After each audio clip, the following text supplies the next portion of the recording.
Hey guys, it's Brett from Energetic Arts, and today's topic is producing the right language to capture a vision.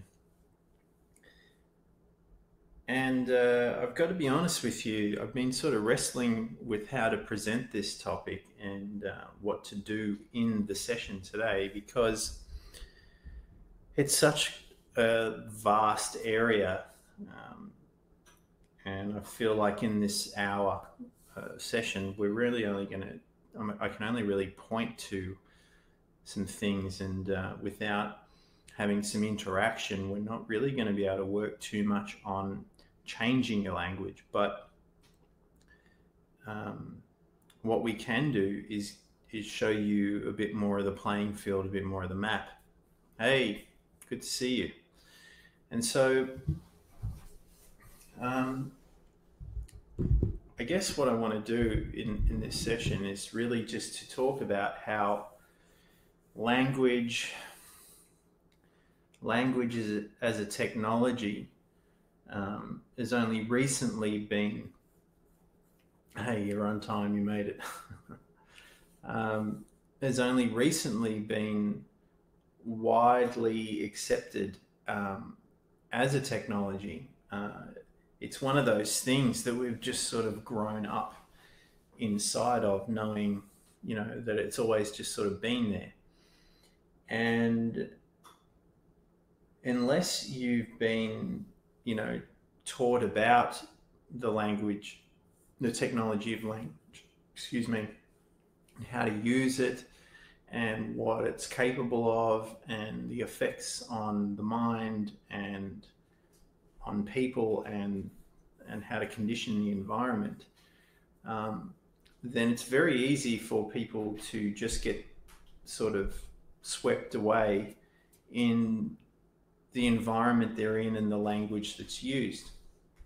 So, for example, I was traveling around day on the weekend. Can't even remember which day it was, and I was on the train heading back towards Santa Monica, and a lot of people were there. We were coming back from the football game, and there was some groups on the train that were somehow connected to each other, and it was clear that they came from a low socioeconomic background, um, because of the use of the language. And from there, you could see like the limitations of the mindset. And from the limitations of the mindset, you can almost see how unfolding into the future, if nothing changes, where um, perhaps, I'm not saying everybody, um, the edge of that, the limitations of that reality that they can create will be. And so rather than talk about how to, speak better and use language better, I'm going to start talking about how, what types of languages there are. And it's not just verbal languages like, speaking English or Spanish or French or any of the, Italian, Russian, Mandarin, those sorts of languages. Because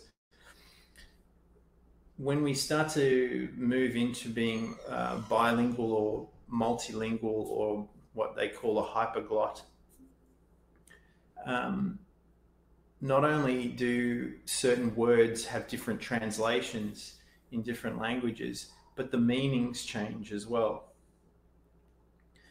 And when the meanings of words change, and even when we're talking in the English language, um, if I started throwing in Australian slang, some of you won't know what it means, and vice versa. If you start throwing in some, American English slang, I might not know what it means, and then we get lost in translation, and then there's a breakdown in that communication, and there's a mismatch of the images being transferred.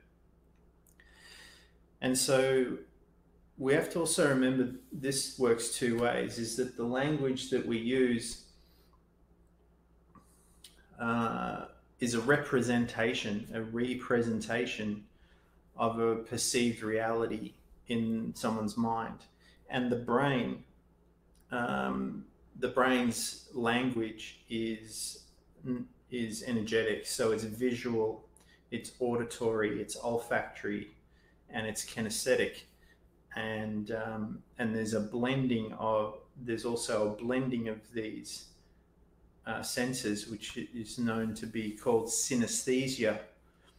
And when you get a blending of the senses, it's almost like a language of its own. It's a combination of languages, just like a hybrid of two languages. So it's interesting that if you can see the concept of this, if you were to go to, say, a place like Europe, where lots of countries and cultures are quite close together, the languages are slightly different, the cultures are slightly different, the behavior of the societies there are slightly different, the architecture is slightly different, everyone's way of life is slightly different. But if you go to, say, somewhere like, for example, Germany, and on one side you've got, or let's say Switzerland, on one side you've got, you can get into Germany and you'll see that there's similarities and blending of the two cultures on one side of the country. And on the other side of the country, you have blending of those two cultures. And that produces an effect, rippling out through time. Now, the other thing that I want to talk about when it comes to language, and we'll use computers and computer languages as an example, is that there's so many computer languages out there now. There's C, there's C++, there's Python, there's Ruby, there's a bunch of others. I think I've got them here if I didn't go too far. No, I went too far. Anyway, you get the point. But what happens is that some language are really useful for specific tasks or scales, and others are useful for maybe general tasks and much wider scales. And so it's a bit like using English. The English language is, you can pretty much speak it anywhere. When I thought I'd go to Europe, I thought I'd get stuck asking people where the bathroom was. But just about everyone there is speaking English, or some at least a combination of English and whatever the native language is there. Now, the other part is that when we're talking about language, that also includes written language or symbols. And if we look at things like the hieroglyphs and petroglyphs back in Egypt, some say they're translated. I'm not sure if they're actually really that well translated. I think a lot of meaning has been lost. But the thing there with the symbols and the icons and the hieroglyphs and petroglyphs there is that if you look at them long enough, and this goes with sacred geometry as well, is that it produces an effect inside the mind. So just like language is a representation of what's happening in the mind, language can also be used to affect the mind and change or alter or direct or redirect or even override and overwrite certain mindsets and patterns in the brain. And so going into this a little deeper, when I was studying things, like obscure stuff that was coming out on the internet back in the Wild West days, where it wasn't so regulated, there was lots of weird things coming out, especially in the conspiracy theory movement, crop circles and aliens and all that stuff. But there were these shapes, these geometric shapes that would come out. And if you looked at them long enough and over, and you could see that on a two-dimension, like a mandala, they would start to do something to the mind. And they would start to construct shapes inside the mind. And from those shapes, it would allow the mind to think and perceive reality in particular ways. And so when I heard about this, I started looking at all these different imagery and different shapes and things like that. And what I discovered was that they created certain frameworks or scaffolding or infrastructure, structures inside the mind for information to come into. And they became like containers of information. And it was this theory that I sort of had played with. I hadn't really heard many people talk about in great depth. They sort of just mentioned it and would go on to the next part of their topic or talk or presentation. And it wasn't until much later that I started learning about neuro-linguistic programming, which is very much using words and stringing words together in certain patterns to create certain imagery inside the mind, which would have an effect. And that was really interesting. There were so many elements and components to that. You have submodalities and frames and obviously beliefs and value systems. You'd have thought propulsion systems in there, all this really cool technical talk that at first sounds ridiculous until you realize just how much of a technology language is. And then from there I moved into learning from a guy, what's his name? Joel Roberts. And he had a course called The Language of Impact. And so he was a guy who was a radio talk show host here in LA, actually, I think it was. It was supposed to be like one of the top 10 radio stations in the world. And before he had an injury to his hearing, which made him have to retire from the job, he'd been working in radio for, I think, 15 years or something like that, at least at that radio station, and previously in others, working his way into there. And he developed this skill where when people were talking to him, especially about their work, he was able to decipher and distill a whole big packet of information down to what's called a soundbite. And this is almost like a zip file on your computer or a folder on your desktop with a label on it, a short saying, and then when you open it up, it unpacks and it gives you all the information. And so an example of this, and if I can remember it correctly and I can articulate it properly, you'll get it straight away. And so I was at this course. It was the first introduction course. He had a second and a third course, and I went to all of those, and I crewed on the last one after attending it. And so I was around this for quite some time and practicing it over a number of years. And there was a guy that turned up in there. Everyone was turning up with their business model and trying to explain what their message was, and everyone was really tied up in corporate speak. It was very generalized. It was like, oh, we're a big company and we work with many corporations and we've got many clients from diverse backgrounds and we do all these generalized things, and by 5 minutes in, you're like, what the hell are you talking about? Can you make this more concrete? And so everyone was coming in there to get their message distilled and get the soundbite so they could go. But I really didn't have much of a business going at that time, so it didn't really matter what my soundbite was. I was there to learn the skill of creating moments of impact and sound bites, for the skill of creating sound bites.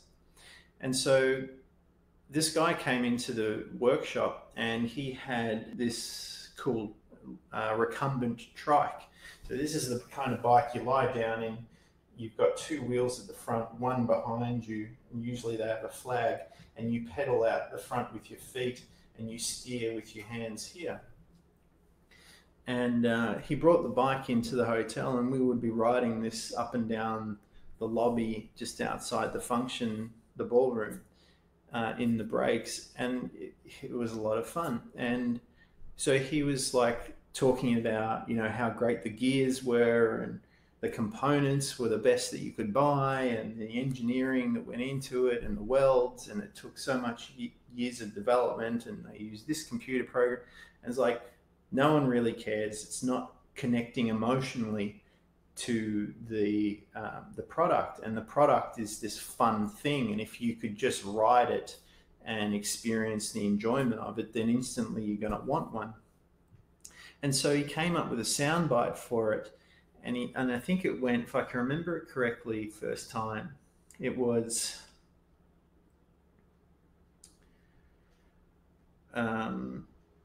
safer than two wheels, more fun than four. Safer than two wheels, more exciting than four, and the most fun you've ever had since you were 5, or something like that. So that was the soundbite. It was like recumbent trike, safer than two wheels, more exciting than 4, and the most fun you've had since you were 5. And then that was the packaging of all the information, and all the information would go in about the bike and the engineering and and then the price tag and how you could get it and all that sort of stuff. And inside the workshop, that was one of many, many businesses that we heard about and sound bites that we heard. And it was so interesting because it was like move on to the next, move on to the next, and it was hot seat after hot seat after hot seat for 3-4 days. And by the end of it, you've heard so many and you forget about it. And it wasn't until a year later that I went to the advanced workshop that he brought up the story again. And before even talking about the story, he just said, safer than 2, more exciting than 4, and the best fun you've had since you were 5. And I was so shocked, because it was almost like I had this virtual reality goggle on and a head-up display. And as soon as he said that, the file jumped out of my mind, started unpacking in the space in front of me, and I could see the whole image, the whole experience replayed all over again. And it wasn't something that I actively did. And I thought there's something really powerful in this, because I understood the power of neuro-linguistic programming, although, you know, it's been distorted and it's been sort of watered down, and some people have used it the wrong way and all that sort of stuff. But if you go back to the essence of it, where it was created through Richard Bandler and John Grinder, and you look at the technical side of it, and you look at Richard Bandler's use of language, it's really incredible. And Richard Bandler will say that, you know, Tony Robbins is a really good practitioner of neuro-linguistic program, even though he says that he's not, you know, officially trained in anything or certified in anything.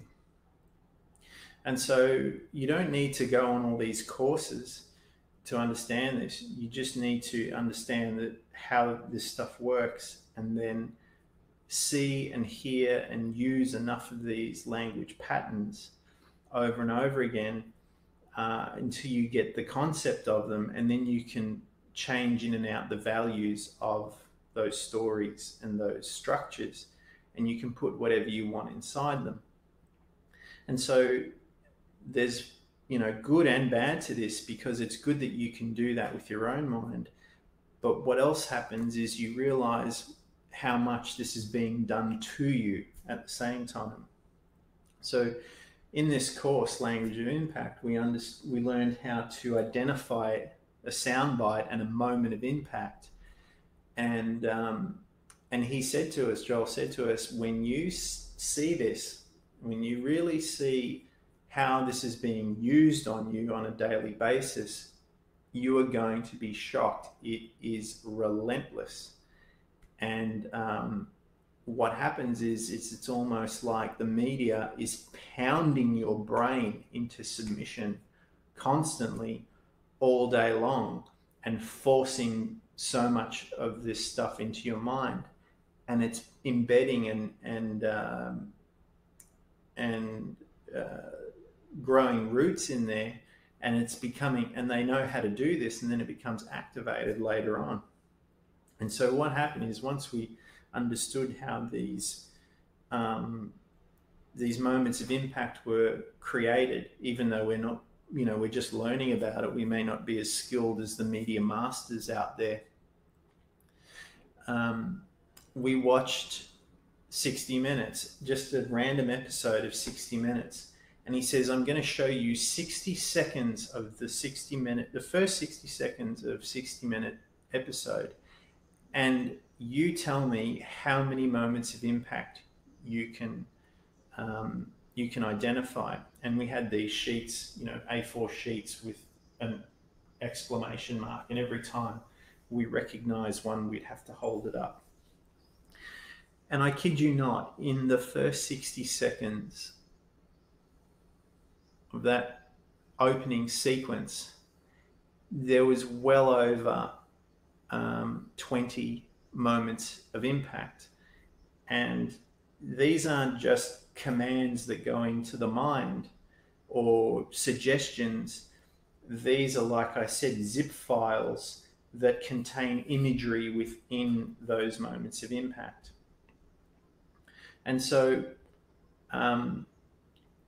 it's not so much what's being said or the words being used, it's the structure of the language that creates an image in the mind that implies certain things. So what's a good example?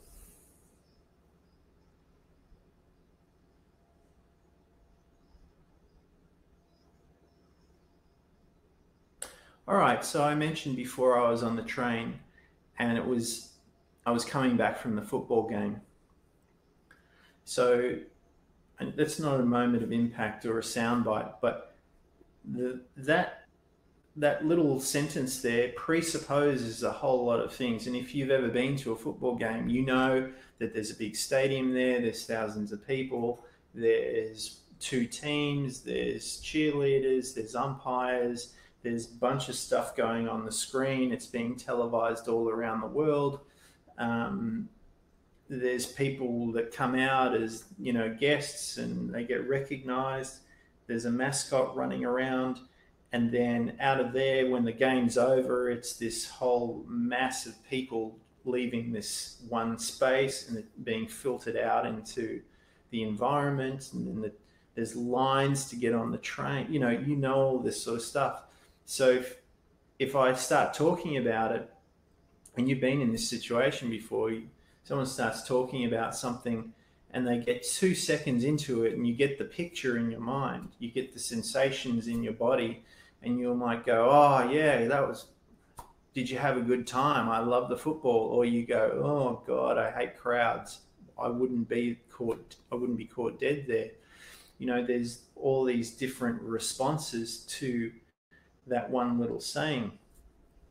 And so when we're starting to create a vision of what we want to have in our life, it's really important, not just the wording we're using, but the structure of the wording, to really capture that vision, to encapsulate that vision. Because what I've seen a lot of people do is they use language. They say like, oh, I want to make more money. And that's their mantra. I want to make more money, I want to make more money, I want to make more money. And then maybe they get caught up in, working more hours, more stress, less time with the family. They're making more money, but they haven't got everything else connected to that vision. And so it's not just important to say things like, I want to make more money. Maybe you need to add in there the emotions of what it feels like after it's done, how you want to do it. You know, we were talking to Aaron today, and you know, he's starting to grow his coaching business, and it's like, okay, um, it's not just enough to want to help people, because you can help people all over the place, but then put yourself into this place of detriment, and where you haven't got anything left to give. And so there's more to it than the vision that he has in his mind of what it means to help people and how he's going to feel needs to be translated into a phrase, or at least a soundbite, or even better, a symbol that activates all that imagery and that feeling.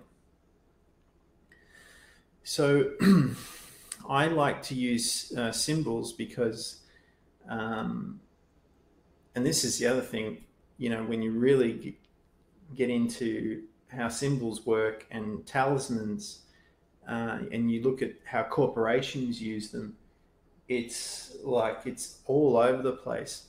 So you got to remember, every time you have a thought, every time you have a feeling, it sends out like this ping, like on a submarine. You know, those old submarine ping, and it goes out into the field, and whatever it bounces off, whatever's in resonance, it bounces off and comes back and gives you feedback, and then you get some kind of intuitive, you know, information, feeling, thoughts from that.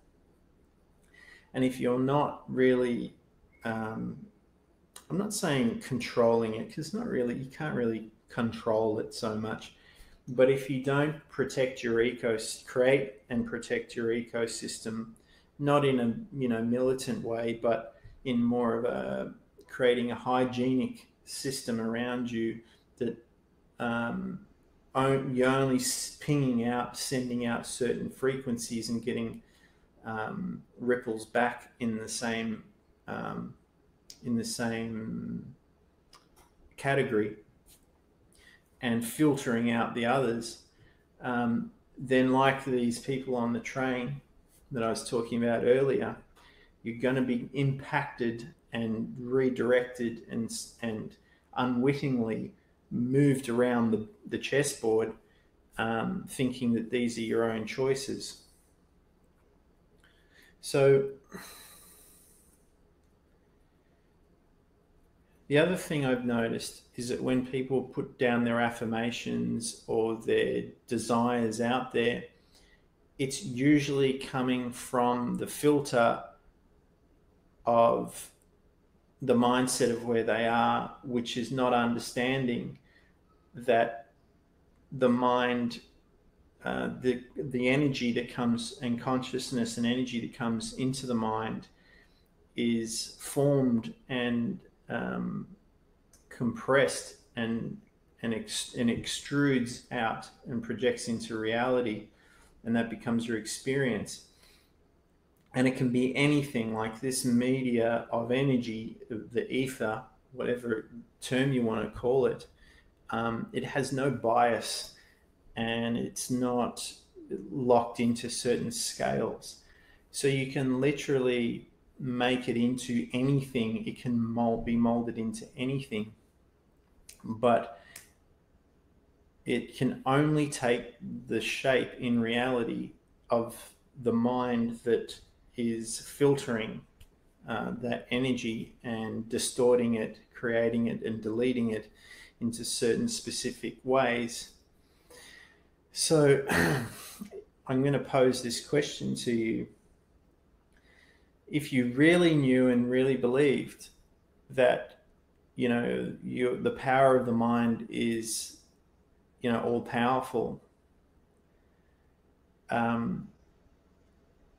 what kind of language would you want to expand your learning into?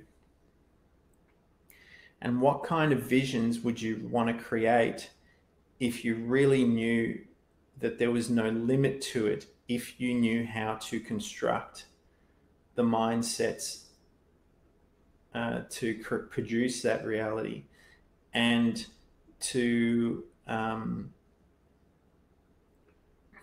articulate it in a way that when you talked about it to other people, that they saw the image in their mind straight away, and that produced a ping to reinforce the kind of vision that you want to create for yourself. Because, you know, obviously more energy and more minds going towards a particular outcome is going to make it happen a lot faster and quicker.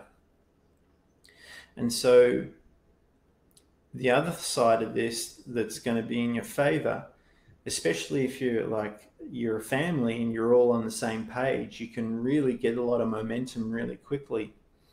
And this is the other thing, is why people say, you know, don't talk about your dreams to people that can't help you, is because you don't want to arouse a response in them that's going to be opposing your image.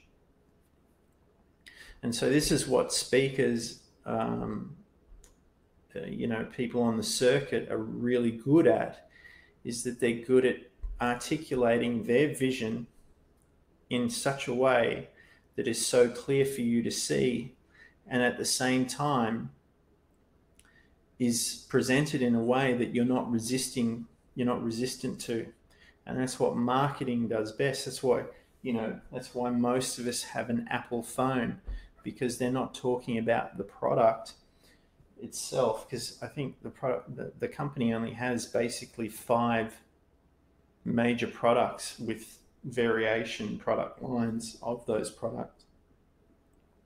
But what they do is they come to you and say, this is how your life is going to be once you have it. This is what your life's going to be when you learn how to use it. And this is how life could be if only you had this. All right? And so this is why you've got this insanity of people who have bought every single iPhone since it first came out, even though they don't need one. And the old one probably still, the first one they bought probably still works if it didn't have any, you know, code in there for it to start deteriorating over time. And they queue up outside the stores for days just so they can be the first one. Say, look, I've got the first one. Because there's an association that if you have this, your life will unfold in a particular way. And so the part that I really want to nail home here is, once we understand, let's use this as a metaphor. Metaphors are also great language structures, because it's a story. It's a story that is unrelated to the topic that of your message, which means automatically there's less resistance on the listener to take on the meaning and the image of that and the energy of that story, and the listener can just follow along. The conscious mind can sort of relax because it's not about you listening or the person you're talking to.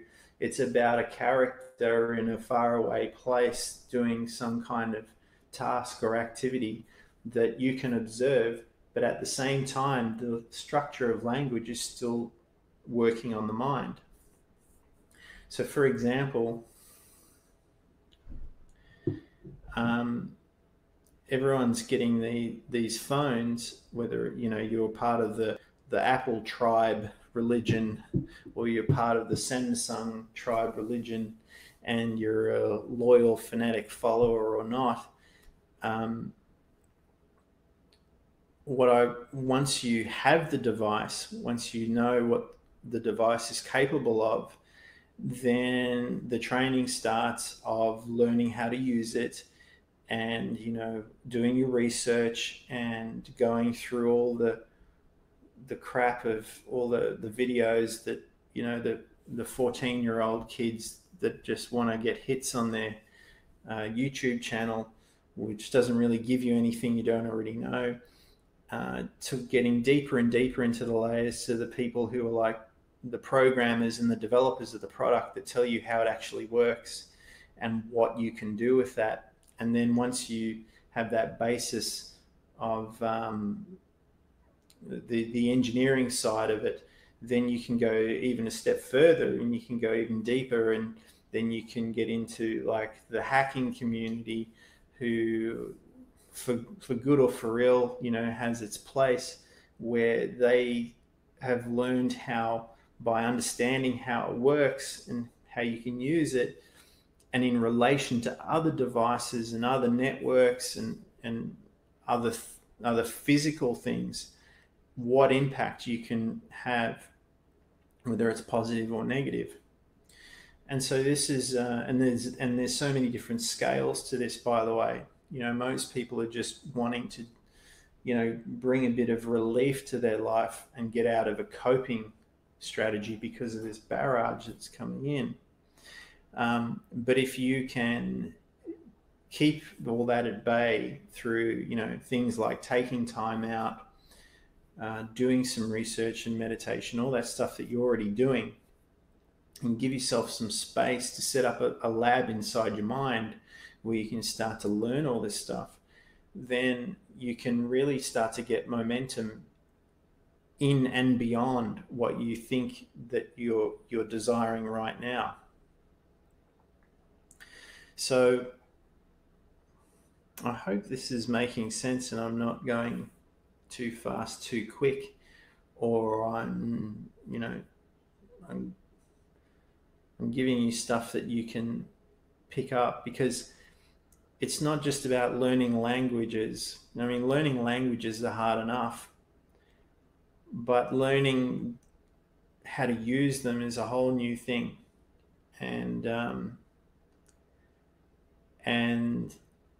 when you really get a good grasp on it, you can use it in ways that is what I would call unconventional. Where you, like a musician, here's another metaphor.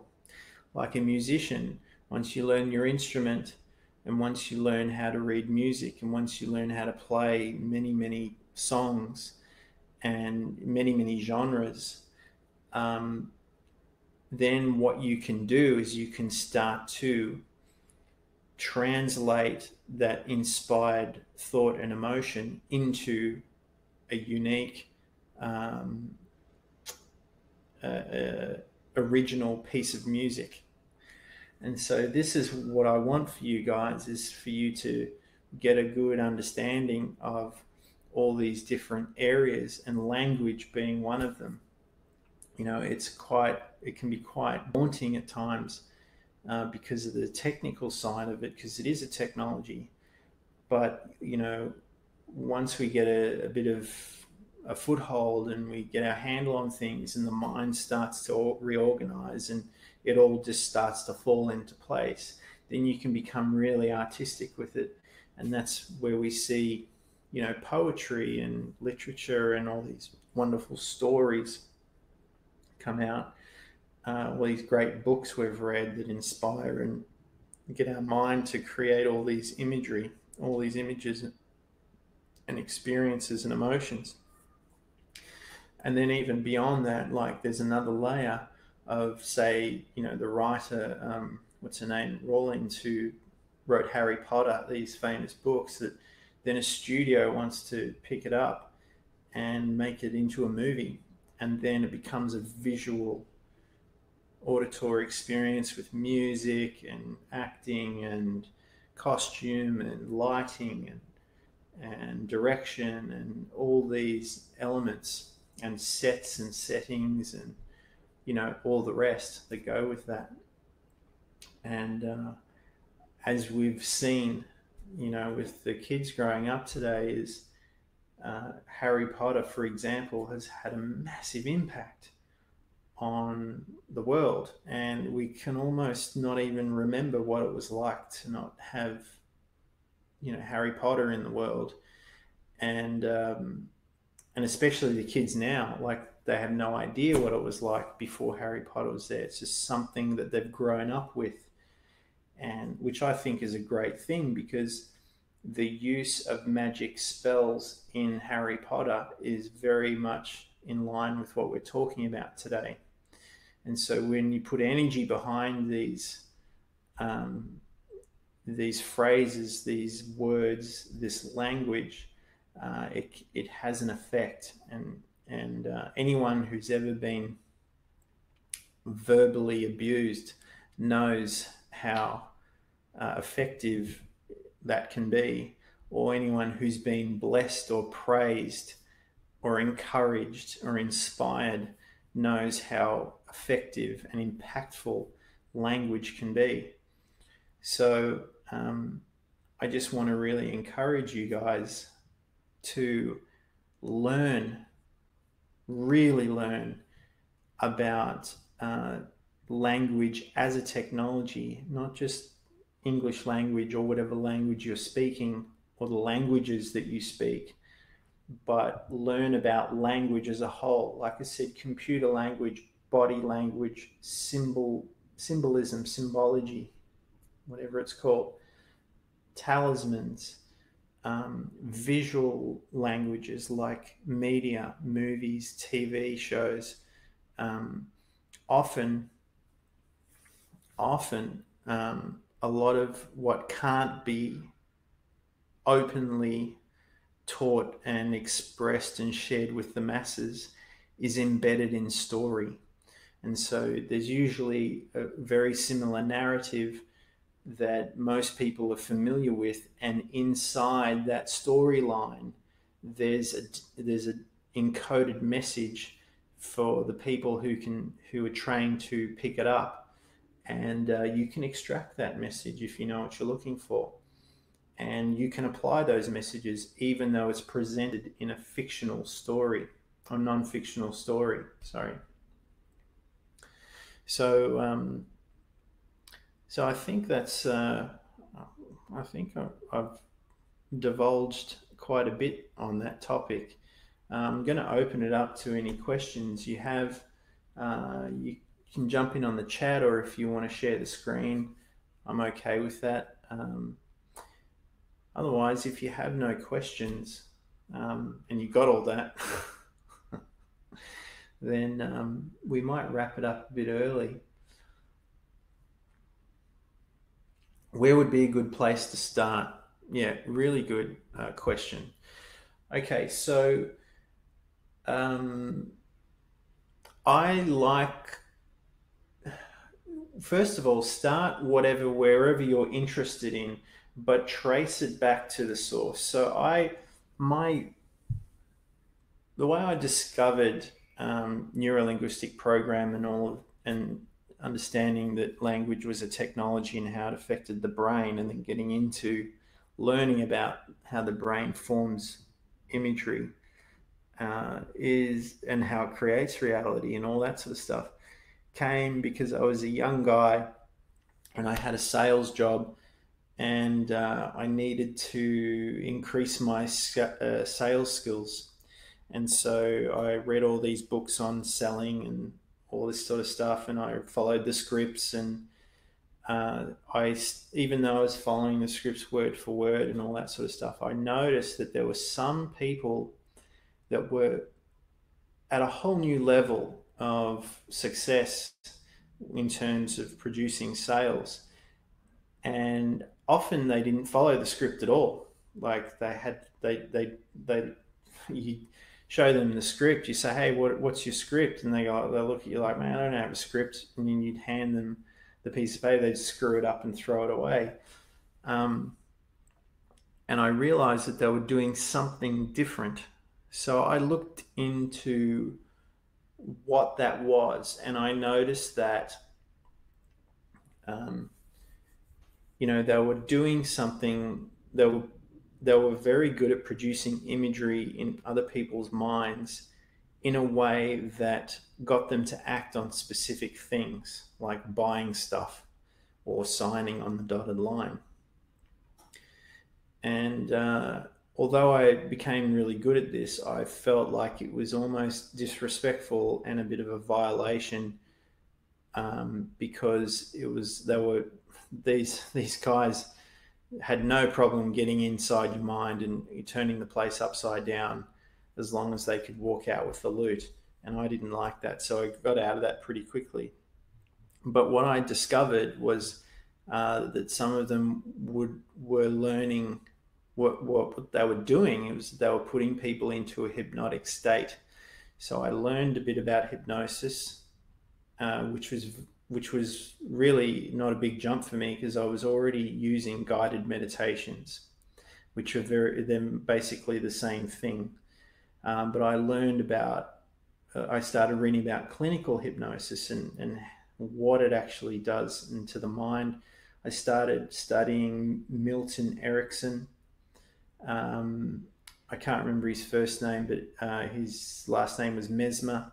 So that's where you get mesmerized, the phrase being mesmerized, or animal magnetism. I learned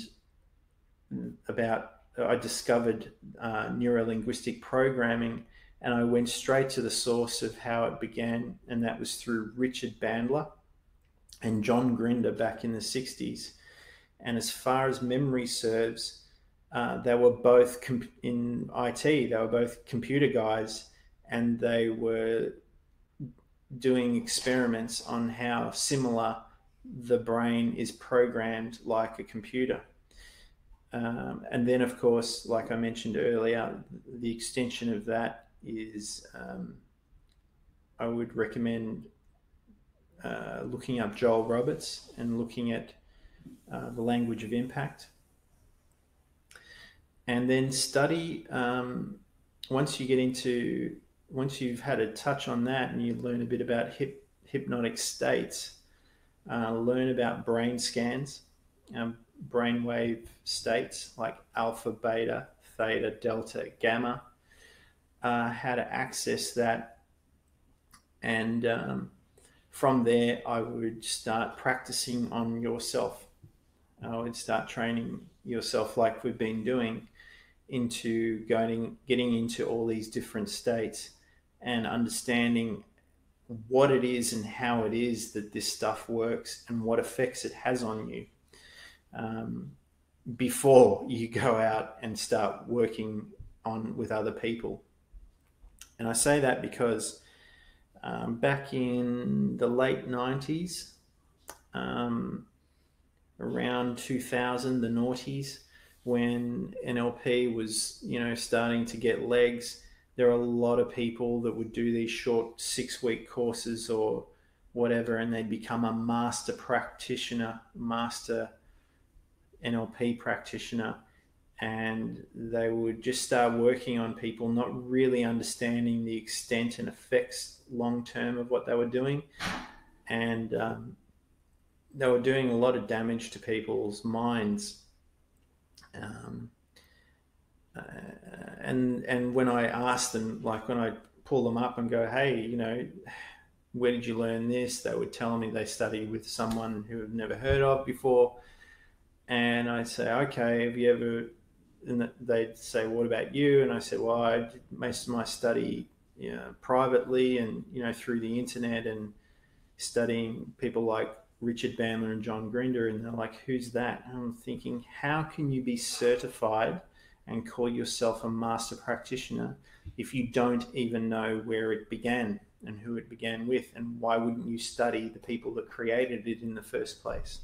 Because they obviously have a much better understanding of the techniques, the methodologies, and all the components, because they built them, and they did it in a way that was, at least from my understanding, they did it in a way that was based on observation. So they did a lot of experimentation. They got permission from the government.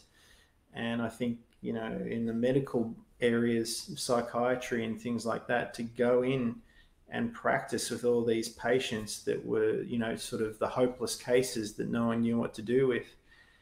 And they would do all these experiments, thought experiments with them, and then they would observe the findings. and then from there they would develop the techniques. So I think it's really powerful. This wasn't something that they made up. This is something that they observed and distilled down. And coming from the old school, IT guys, this is back when computers were these big machines with the tape wheels that would go around, like in the old TV shows. Where computers were the size of rooms, these big dinosaurs, with vacuum tubes and fuses that were, like glass bottles and things like that, and punch cards. They have a really good understanding of the structure and the basis of how all this stuff was there. Whereas people who have fast forwarded have jumped on the back end of people like this, standing on the shoulders of the giants, and just using the distilled products that they've created. It's a bit like to go into to paint another picture, another metaphor. It's a bit like a computer hacker that doesn't know how to code. That's always used graphic user interfaces, and they've never actually been into the terminal. It doesn't, this is like, they'd call that, or not necessarily, but the nickname I think is a script kiddie. So these are people that would download products that do certain things and just activate them, and they'd do their hack and whatever, but they never really understood how the program worked, or who built it, or how to make one of their own. So we want to move beyond all that. We want to learn about it so deeply that we can create our own tools and our own programs, and create things that haven't been seen before.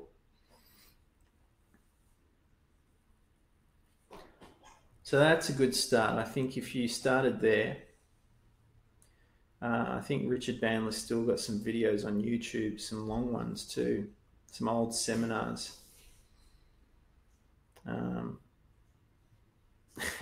And do your best not to go into trance when you watch them. Yeah, he's pretty full on. So, just brace yourself when you go in there, and don't be surprised if you're a little confused halfway through it, and you come out of it like thinking new things in new ways. So I'll wrap up there, guys. If you have any questions,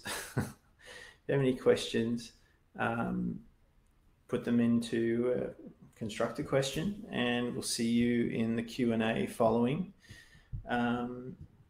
I know that when you start doing your own research, you're definitely going to have questions. I may not be able to answer them, but I may be able to direct you to the answers, or if not, we can find them together.